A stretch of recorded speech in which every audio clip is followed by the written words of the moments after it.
A gente vai gravar no computador de dentro. O Diogo tá falando com quem? É só a parte da Com a professora Yolanda.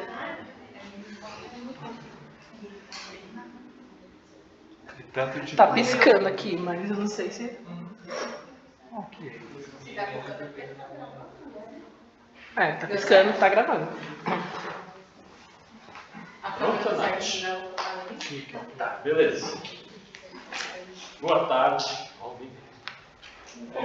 Vamos começar o trabalho de defesa de mestrado da Natália. A Natália ela vai apresentar o trabalho dela, estimado 30 a 40 minutos de apresentação para vocês. E depois ela vai ser servida por uma banca examinadora. Aí eu peço para cada um de vocês da banca controlar o tempo, para não ficar muito extenso. Não vou ficar avisando o tempo, mas cada um por sua conta, tá? E eu já agradeço de antemão a banca por ter aceitado vir aqui, a disponibilidade de estar aqui acompanhando o trabalho da Natália. Nós estamos no meio de um recesso escolar, né? Então, muito obrigado pela presença de vocês. E a banca é constituída hoje pelo professor Dr. Haroldo Gregório de Oliveira, IFSC de Lages, pela professora doutora Camila Marchione. Ficou mais fácil agora. Você é da Centro de Ciências Biológicas. Da saúde. Mas é que está CCD. Nem reparei. Mas do CCS. CCS. Mais um errinho. E pelo professor Gustavo Nick, que é aqui do Departamento de Química. Tá? Então, a palavra é toda sua. Deixa eu iniciar o tempo aqui. Bom, então, boa tarde, pessoal. Então, hoje eu vou apresentar o meu trabalho referente à dissertação de mestrado, que é intitulado Explorando solventes altéticos profundos hidrofóbicos, como faz extratora na extração líquido-líquido de membrana microporosa de fibra oca, para determinação de hidrocarbonetos policíclicos aromáticos em café e também a caracterização do risco toxicológico relacionado à exposição alimentar. Então, esse trabalho foi desenvolvido no Laboratório Cromas, sobre a orientação do professor Dr. Eduardo Karasek e do Dr. Lucas Moraes. Então, essa apresentação está organizada nos seguintes tópicos, que é a revisão bibliográfica, englobando a nossa amostra, os nossos compostos de interesse e como determinar os nossos compostos de interesse na nossa amostra, os objetivos desse trabalho, a metodologia para se alcançar esses objetivos, os resultados de discussões que englobam as otimizações da técnica que foi proposta, a validação analítica dela e a aplicação da metodologia, e finalizando com a conclusão. Então, começando falando da nossa amostra, que é o café. Então, o café é um produto que é amplamente consumido no mundo, ele é uma das bebidas mais consumidas, ficando ali atrás só de água e chá, e ele é um produto que ele tem uma relevância não só na economia, mas também nos hábitos alimentares. E algo interessante é que o nosso café, ele está presente em praticamente todo mundo, porque o Brasil é o maior produtor e maior exportador desse produto. Então, o nosso café e a composição do que está dentro do nosso café está nos hábitos alimentares no dia a dia de várias populações.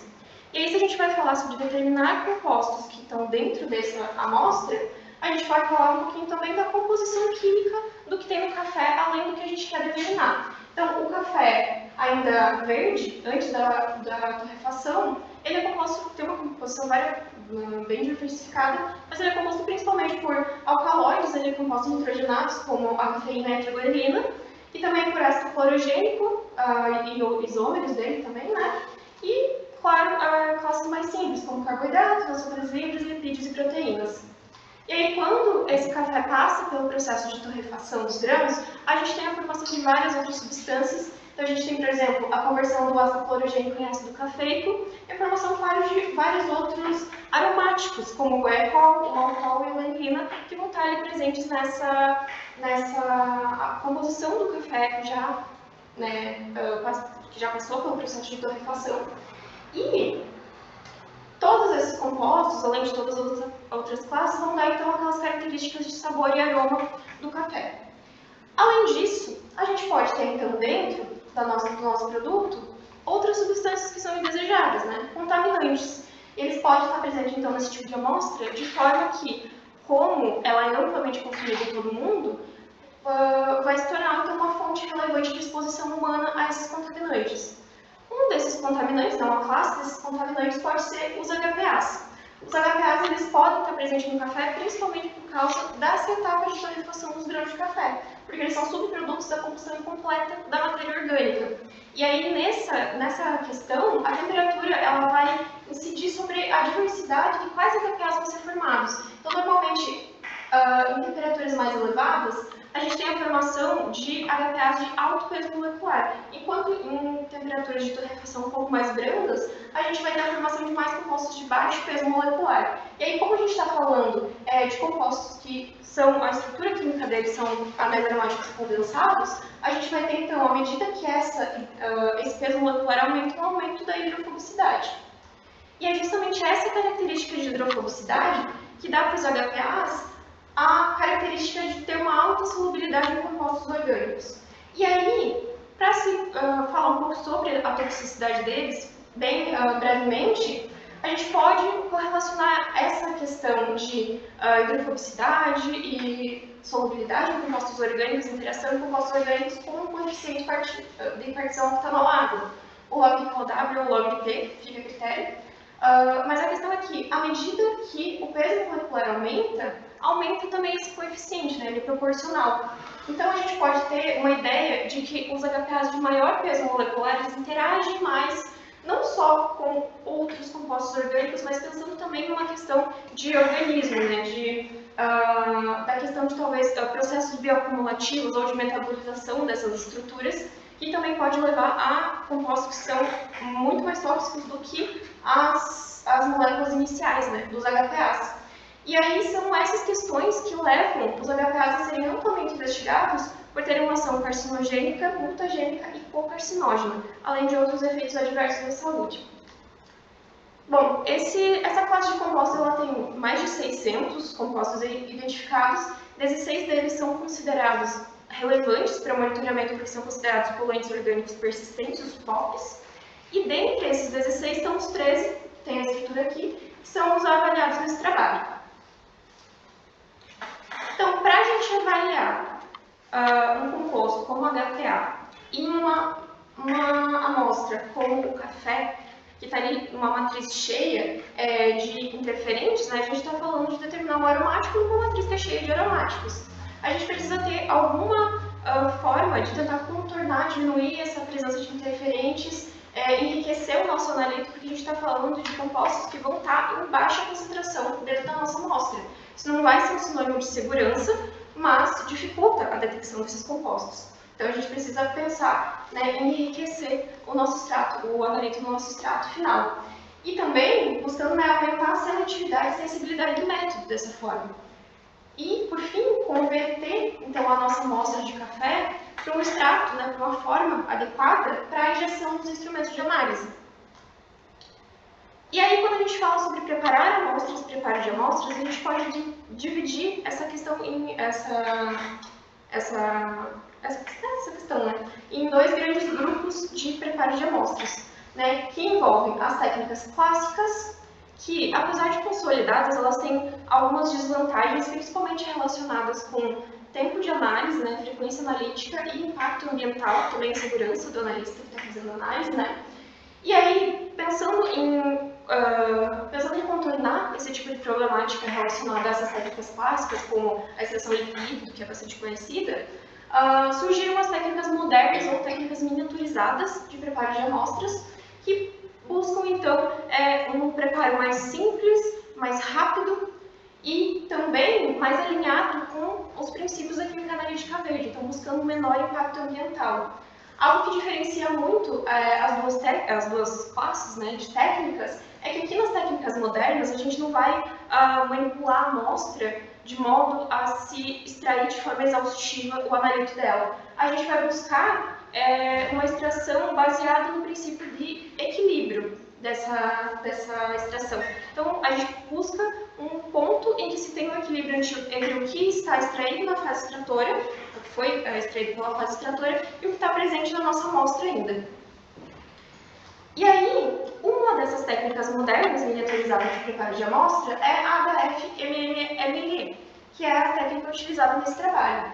Basicamente, ela é uma técnica muito simples que É um procedimento realizado em 3 etapas. A gente tem, então, uma membrana microporosa, e a gente vai impregnar os microporos dessa membrana com solvente. A ideia é justamente que você tenha uma formação de um filme extrator nos microporos dessa membrana, que também, né, aumenta a área superficial ali de contato do solvente extrator com a nossa amostra para a extração dos analitos.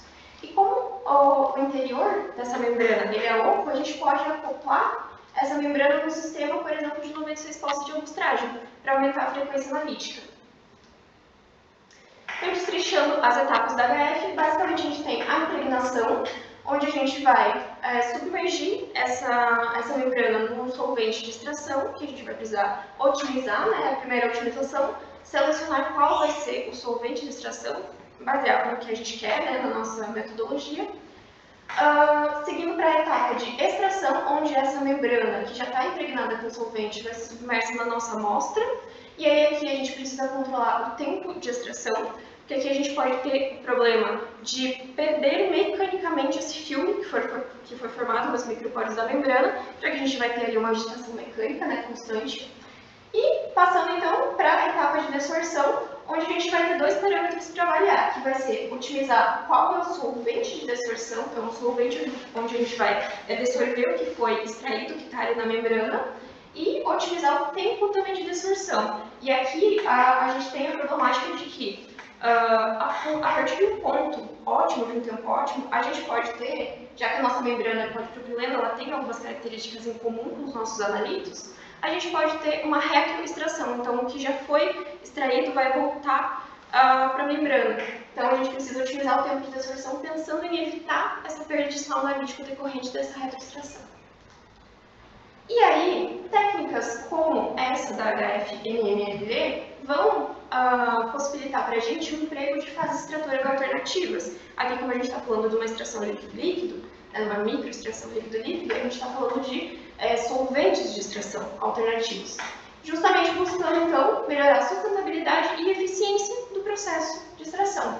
E aí, uma dessas classes de solventes alternativos que podem ser utilizadas são os solventes eutéticos profundos. Eles são uma classe emergente de solventes verdes que já vem sendo amplamente utilizados como solventes de extração. São basicamente formados por 2 compostos, um que seja receptor de ligação de hidrogênio e um doador de ligação de hidrogênio, e quando essas 2 estruturas vão interagir entre si, elas formam então uma mistura homogênea que tem um ponto de fusão menor em comparação com os componentes individuais, né? E aí esses 10, eles vão ter algumas vantagens bem significativas que levam eles a serem então investigados. Então, alta estabilidade térmica, uma baixa volatilidade, uma maior viscosidade, que é uma faca de 2 gumes. Você tem uma maior viscosidade que te auxilia quando você tem um processo tipo HF, porque aí facilita manter esse solvente como um filme extrator nos microporos, né? Algo menos viscoso, sairia muito mais rápido desses poros. Mas, ao mesmo tempo, ele é uma faca de 2 gumes porque é uma questão problemática na questão da instrumentação. Tem que se ter muito claro de que não dá para negligenciar a parte de limpeza entre análises, né? É algo que você tem que ter cuidado. Então, a maior viscosidade seria tanto uma coisa boa quanto uma coisa que tem que ter cuidado. Mas algo principal sobre a questão dos 10 é a polaridade ajustável. Então, dependendo de qual vai ser a estrutura que eu vou usar para formar o meu 10, seja o HBA ou o HBD, eu tenho uma ampla gama de compostos que podem ser empregados, né, para preparo dos 10, que levam então a misturas homogêneas, né, 10 solventes, de diferentes polaridades. E isso é interessante quando a gente pensa em determinar compostos baseados nesse princípio, né, nessa característica. E aí, a questão é que os primeiros solventes eutéticos profundos que foram preparados e que são relatados na literatura, eles não eram aplicáveis a matrizes aquosas, porque eles eram hidrofílicos. Então, eles interagiam com a estrutura da água. E aí, mais tarde, foram propostos os 10 hidrofóbicos. São os 10 aplicáveis a matrizes aquosas, justamente porque eles não interagem com a água, né? São hidrofóbicos. E aí, a gente tem essa nomenclatura H10, que é utilizada nesse trabalho. Então, os H10 aqui vão representar para a gente uma alternativa mais verde, versátil e eficiente para preparar as amostras de café para se determinar HPAs, que são compostos apolares. Então, os objetivos do trabalho vai ser expandir a aplicação dessa técnica de preparo integrada ao sistema semiautomático de 96 poços, né, utilizando a extração ali baseada em H10, para determinar simultaneamente 13 HPAs em amostras de café por HPLC-DAB. Aí, outros objetivos são preparar e avaliar o desempenho dos 8 H10 que foram propostos, quanto à sua eficiência para a extração dos HPAs, otimizar os parâmetros da HF, determinar e avaliar os parâmetros de validação, da validação do método, também como precisão e exatidão, e aplicar essa metodologia que foi otimizada e validada em outras amostras de café. E aí os resultados foram avaliados também por PCA e foi feita uma caracterização do risco toxicológico, ali, um risco potencial decorrente da concentração de HPAs encontradas no café. Então, a metodologia, a gente começa pela instrumentação, então foi usado um cromatógrafo líquido, com detector de arranjo de diodos.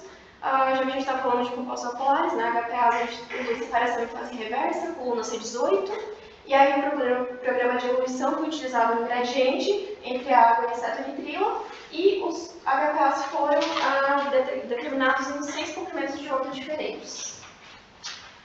Na questão das otimizações, todas essas otimizações elas foram realizadas com uma amostra de café filtrado comum, fortificado em 300 ppb. E aí, na questão específica da seleção dos 10, a gente avaliou essas 8 formulações 10 aqui. Então, foi realizado experimentos muito variados nessa parte. Os dados que foram avaliados, né, o solvente ótimo foi selecionado pela ANOVA e TUC. E nas mesmas condições em que foi feita a seleção do H10, a gente também fez um estudo comparativo com a membrana, sem o material, sem o solvente, né? Justamente para avaliar se o material comercial ele tem ali a mesma performance que utilizar o H10. Porque o material comercial, né, o polipropileno, ele tem algumas características em comum com os analíticos. Foi feita também a caracterização dos H10, então das 8 formulações foi avaliada a hidrofobicidade pelo ângulo de contato da gota com a superfície de Teflon. Foi feito em infravermelho para a gente comprovar que aquilo que a gente propôs realmente interagiu e formou o H10 da forma como a gente imagina. E foi feito DSC e TGA para uma investigação de propriedades térmicas.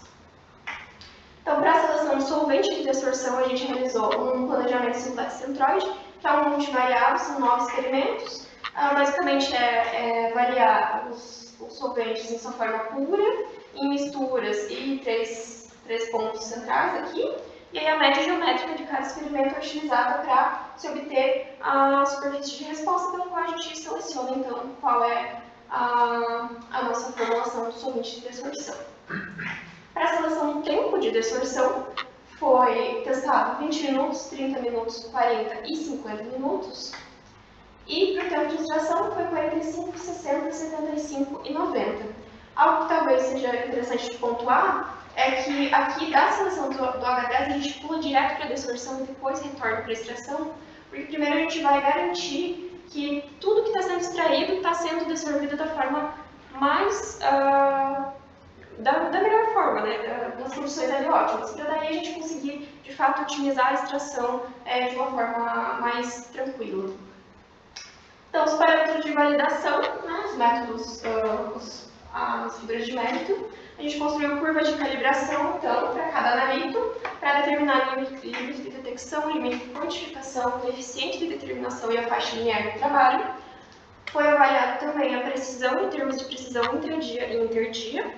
Na intradia, a gente avaliou, então, os desvios em triplicatas no mesmo dia, e na interdia são triplicatas em 3 dias diferentes.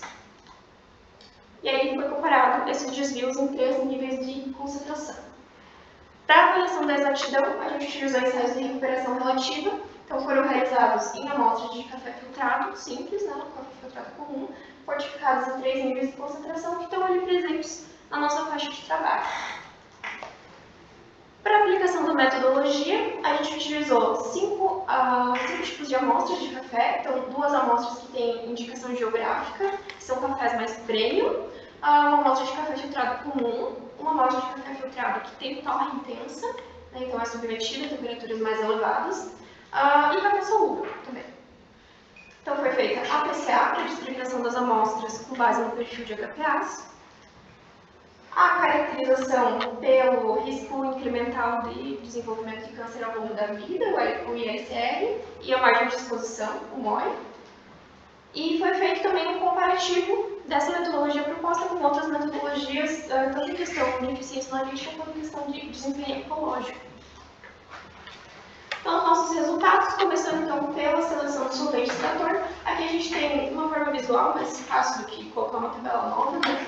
A resposta global dos 3 analíticos para cada H10 testado. Então, a gente tem o H10-4 selecionado com amarelo aqui, selecionado com uma condição otimizada, foi o que apresentou a maior taxa de extração. E também uma resposta significativamente diferente dos demais, né, em termos analíticos. Esse H10-4 ele é referente à mistura ácido levulínico timol em proporção 1:1. Então, o que a gente imagina, né, que existe, o que a gente propõe que exista ali, é que a gente tem aqui a formação de uma ligação de hidrogênio, né, aquela interação aqui do timol, do OH do timol com o carbonilo do ácido levulínico. A gente pode ter 2 opções aqui, porque o ácido levulínico tem 2 carbonilos.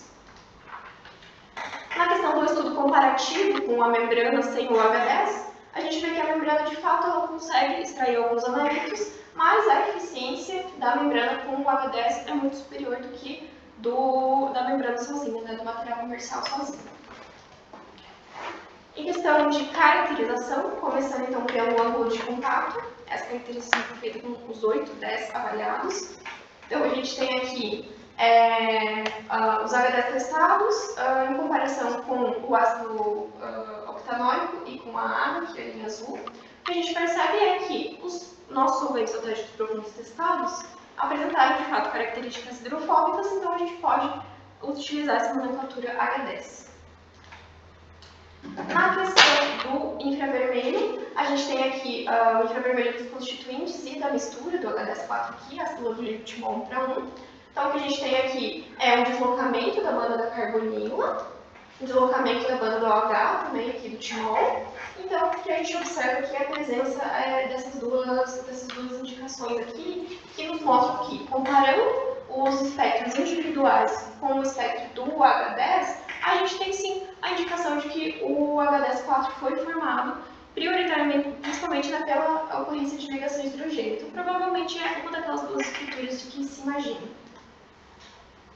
Na questão das caracterizações de propriedades térmicas, então começando pela DSC, a gente tem aqui um evento próximo a 0 graus Celsius, que pode estar relacionado com algum tipo de umidade na hora de transferir o H10 para o equipamento, ou do equipamento ali. Mas o que a gente tem principalmente é um evento aqui próximo a menos 60 graus Celsius, que não pode ser atribuído como um ponto de fusão, porque a gente não tem correspondência dele aqui na curva de resfriamento. Mas a gente tem da literatura que os solventes autéticos à base de timol normalmente apresentam um tipo de organização molecular dessa temperatura. Então, provavelmente é isso que a gente observa aqui no DSC.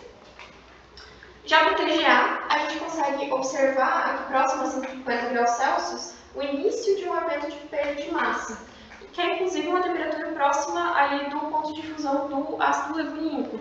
Então, basicamente, depois dessa temperatura, a gente não consegue mais assegurar que aquela proporção inicial do H10 de ácido levulínico timol 1:1, ela esteja íntegra, né, esteja sendo mantida, e aí a gente pode ter algum problema com as questões de eficiência de extração. Então, basicamente, esse seria um limite de temperatura, né, superior para o emprego desse H10. Para a seleção do solvente de dissorção, a gente obteve essa superfície de resposta. Então, acetonitrila e metanol 1:1 aqui, né, foi selecionado como solvente ótimo, porque foi a maior taxa de dissorção, né, a maior resposta. E para os tempos de dissorção, a gente conseguiu 30 minutos para dissorção e 45 minutos para extração. Então, basicamente, o nosso preparo de amostras ficou 10 minutos é suficiente para você só fazer a impregnação, né? Esse não é um tempo que a gente otimiza, mas ali uns 10 minutos de impregnação com 300 microlitros de H10, esse é o volume que foi utilizado nos nossos poços de 96, nas placas de 96 poços, né? Isso com o H10-4, que pode ser uma dessas 2 estruturas. Depois, 45 minutos de extração, 1 ml de amostra é utilizado, que é da amostra de café. Depois, a dissorção por 30 minutos em 300 microlitros de acetonitrilo metanol 1:1. E aí a análise vai fornecer para a gente um cromatograma parecido com isso daqui, né? Só que separado em 6 comprimentos de onda. Então, são mais ou menos esses aqui os perfis dos nossos analitos. Aí, com relação aos parâmetros de validação, as nossas faixas lineares de trabalho variaram de 10 a 500 microgramas litros. O RH quadrado ficou maior do que 0,9916, está ótimo. O limite de quantificação ficou 10 ppb. O de determinação ficou 3,03 ppb. E aí, tanto precisão, intradia e interdia, quanto exatidão, majoritariamente apresentaram respostas em consonância ali com as nossas diretrizes. Então, os resultados mostram que a gente conseguiu sim validar essa metodologia proposta.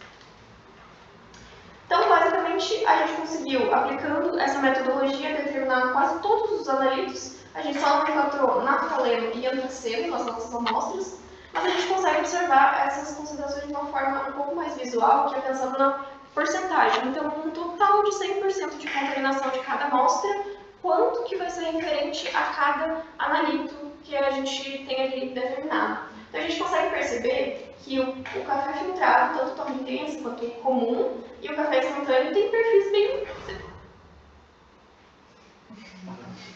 É o Gasparzinho. Tem perfis bem semelhantes.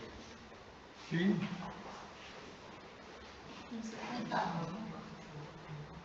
Amarrei. Agora eu vou. Eu acho que tá piscando. Eu. Tá tudo parado. Bom, eu consegui. É só um olho canso. Então, as 3 amostras ali de café filtrado, tanto a torre intensa quanto o comum e o instantâneo, têm perfis bem parecidos de HPAs, e os de indicação geográfica também foram, dá para dizer que eles são bem mais parecidos, principalmente pela presença aqui, né, de indenotereno e do beso-GHI pirileno. Mas a gente avaliou então essas concentrações por meio da PCA. Primeiramente, as 3 PCs, né, PC1, 2 e 3, explicaram mais de 99% da variação dos dados, o que é bom. Sim, quanto maior a explicação dessa variabilidade dos dados, mais semelhante com os nossos resultados reais está, né, essa minimização aí das PCs. E basicamente o que a gente tem aqui, o café filtrado de torre intensa, ele se distingue nas PCs do comum, do café filtrado comum e do café instantâneo, apesar de terem aqueles perfis bem semelhantes, porque esse daqui tem uma concentração menor de fenanteno.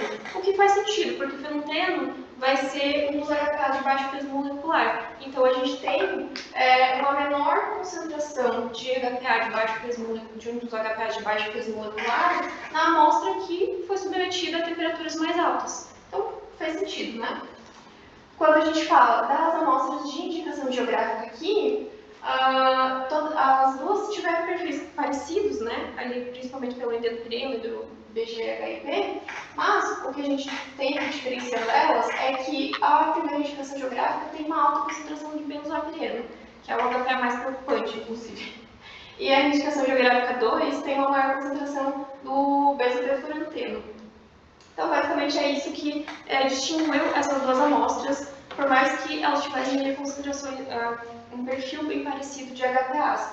E isso pode estar relacionado, né, com a região ali em si. Então, pode não ser só proveniente da etapa de torrefação, mas também pode ser uma característica própria da contaminação ali na parte do cultivo mesmo desse café, que é outra forma de se ter a contaminação de HPAs, né, ali na matéria-prima. Então, a PCA conseguiu distinguir as amostras de café com base no perfil de HPAs. Quanto ao potencial de risco toxicológico, tanto o IRCR quanto o MOI são duas alternativas que são bastante utilizadas em revisão e em trabalhos que avaliam o risco toxicológico dos HPAs provenientes da ingestão, que é o fator mais preocupante na questão de exposição humana a esses HPAs. E aí, dos nossos resultados, ambas as metodologias chegaram a conclusões bem semelhantes, né? Entretanto, elas se distinguiram só com relação ao risco potencial por faixa etária, no caso de adolescentes. Então, uma metodologia diz que o risco de desenvolver câncer pelo consumo de café para adolescentes é baixo e a outra considera relevante. Essa foi a única diferenciação.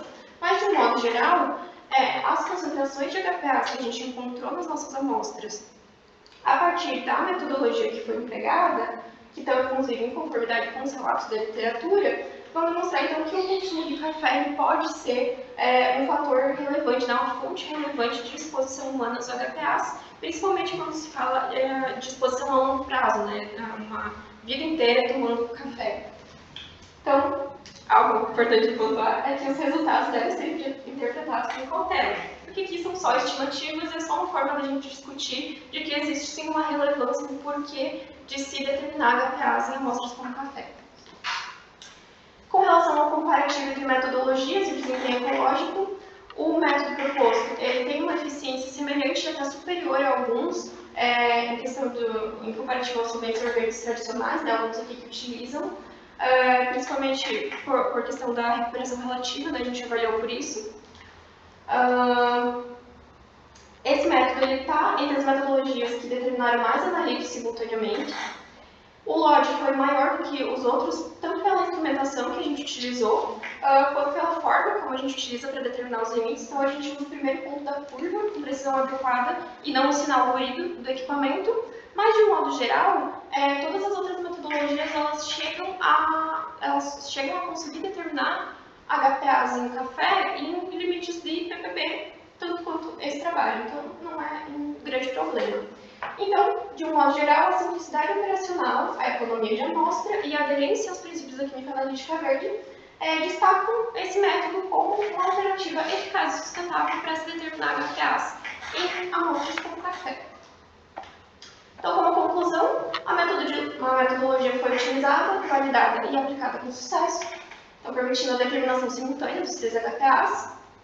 A gente tem a integração da técnica com o sistema de 96 poços, o que aumentou a frequência analítica, a gente atingiu 0,88 minutos por amostra, então são mais de 60 amostras preparadas por hora. Isso mantendo um consumo reduzido de amostra e solvente, o que consequentemente gera menos resíduo. As concentrações de HPAs que foram determinadas condizem com os relatos da literatura, e demonstram terem potenciais riscos à saúde devido principalmente à exposição crônica, e há vantagens de eficiência e sustentabilidade frente a outras metodologias relatadas, principalmente porque ela demonstra um equilíbrio entre desempenho analítico e um impacto ambiental reduzido. Antes de encerrar, só para fechar com chave de ouro, um resuminho da produtividade. Então, no final de 2022 eu entrei no grupo, no laboratório.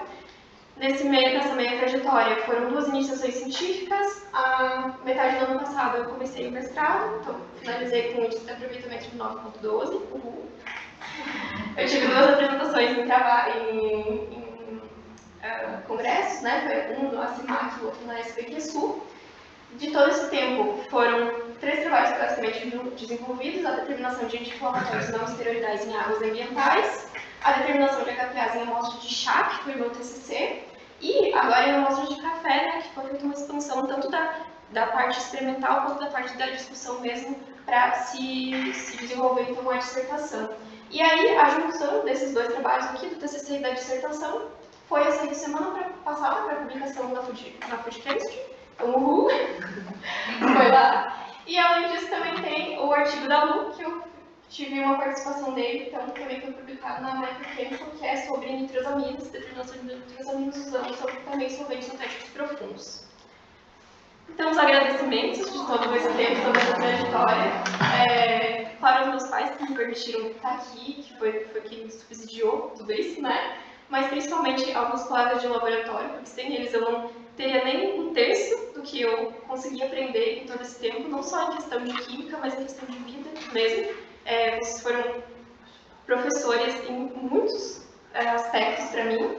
Aos meus amigos que aturaram todas as reclamações da minha vida e que eu espero que continue aturando, porque eu vou continuar reclamando o resto da minha vida.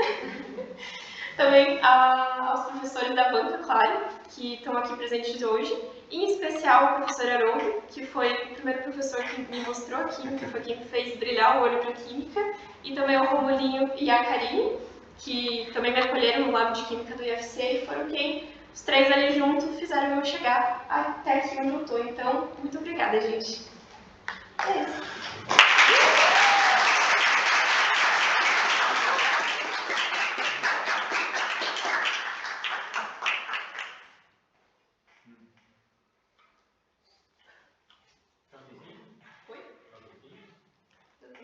Aí eu vou tomar café. Falou mesmo de café, não vou tomar café?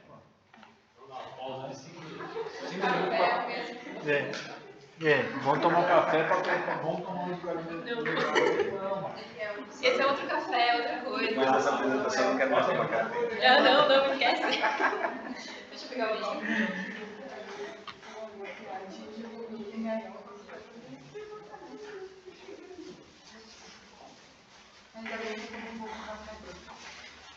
Aquele cálculo que ela fez não serve para ter consumo por mal de café. Comprou? Comprei.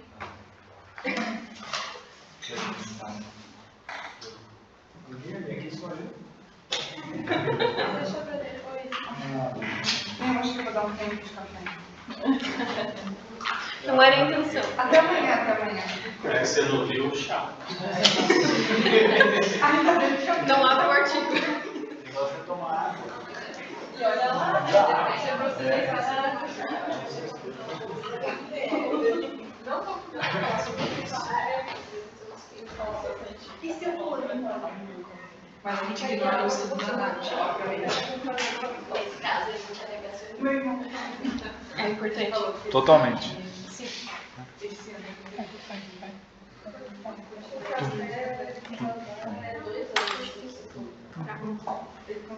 É bom que você está lá aqui com café quente.